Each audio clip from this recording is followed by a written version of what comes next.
The night was warm, the kind of evening where the air feels thick, wrapping around you like an invisible blanket. Emily leaned against the passenger window, her fingers tapping lightly against the door as the car rolled down the deserted highway. The glow of the dashboard lights cast a soft hue on her face, illuminating the deep thought etched across her expression. Next to her, Ryan kept one hand steady on the steering wheel while the other rested on the gear shift, his jaw tense, his mind seemingly elsewhere. They had just left a friend's house, where the night had been filled with laughter, stories, and a few too many drinks. Emily wasn't drunk, just pleasantly buzzed, her senses heightened by the crisp night air that seeped in through the cracked window. Ryan had offered to drive, being the responsible one, always looking out for her.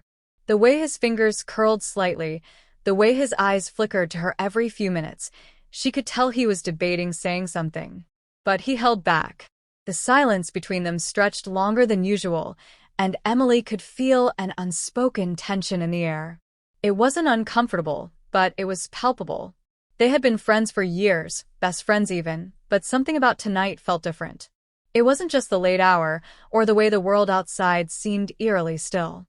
It was the way she caught Ryan looking at her, the way he swallowed hard as if trying to push down words he wasn't sure he should say. Emily shifted in her seat and exhaled, breaking the silence. "You're awfully quiet tonight." Ryan glanced at her before returning his eyes to the road. "Just thinking." About what? He hesitated. "Just life, I guess." Emily studied his face, noting the slight furrow in his brow, the way his lips pressed together as if debating his next words. She wanted to ask more, to push for an answer. But before she could, the car hit a pothole, jolting them both. The sudden movement caused Emily to gasp, and Ryan quickly reached over to steady her, his fingers grazing her arm. The touch was brief, but it sent an unexpected shiver down her spine. They both laughed nervously, and Ryan pulled the car over to the side of the road, checking the tires. "Just making sure we didn't blow one," he explained, stepping out. Emily watched him from the passenger seat, her heart still racing from the unexpected touch. She didn't know why she was suddenly so aware of him, of every movement he made. It was as if the night had cast a new light on something she had never fully acknowledged before. Ryan opened the back door and reached for the emergency kit, checking the tire pressure. Emily turned in her seat, watching him. "Everything good?" "Yeah, I think we're fine." He looked up, meeting her gaze, and for a moment, neither of them moved. Emily hesitated before finally unbuckling her seatbelt and sliding into the back seat. "Mind if I stretch out for a bit? My legs are cramping."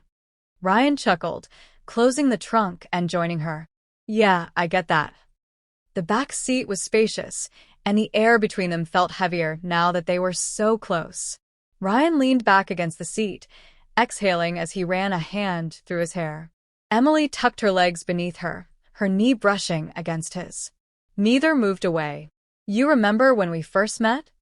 Ryan asked, breaking the silence. Emily smiled. "Of course. Freshman year of college. You were the only one who knew how to fix the broken vending machine in the dorm." Ryan laughed. "Yeah, and you followed me around for weeks after that, thinking I was some kind of genius." "You were a genius," she teased. "I mean, getting free snacks? That's next-level intelligence." Ryan smirked, but his expression softened as he looked at her. "We've come a long way since then." Emily nodded. "Yeah, "We have." A comfortable silence settled over them, but the weight of unspoken words lingered. Ryan shifted slightly, his arm resting behind her along the back of the seat. Emily felt her heart pound at her chest, her mind racing with thoughts she wasn't sure she should entertain. "Emily," Ryan said softly, his voice barely above a whisper. She turned to face him, their eyes locking. There was something raw in his expression, something vulnerable. Before he could finish, the headlights of another car illuminated the inside of theirs, breaking the moment. A vehicle slowed as it passed, and Ryan instinctively reached for the door handle, as if suddenly aware of how close they were sitting. Emily let out a breath she didn't realize she had been holding. The car drove on, leaving them in the quiet darkness once more. But the spell had been broken. Ryan cleared his throat. We should probably get back on the road. Emily nodded, though a part of her wished they didn't have to move just yet. Ryan climbed back into the driver's seat, and Emily followed, settling into the passenger seat once more. As they drove, the silence between them wasn't tense anymore. It was filled with something else, understanding maybe. A realization that something had shifted between them, even if neither of them were ready to say it out loud just yet. The night had taken a turn neither of them expected, and no matter what happened next, Emily knew she would never, ever forget what had happened in the back seat that night.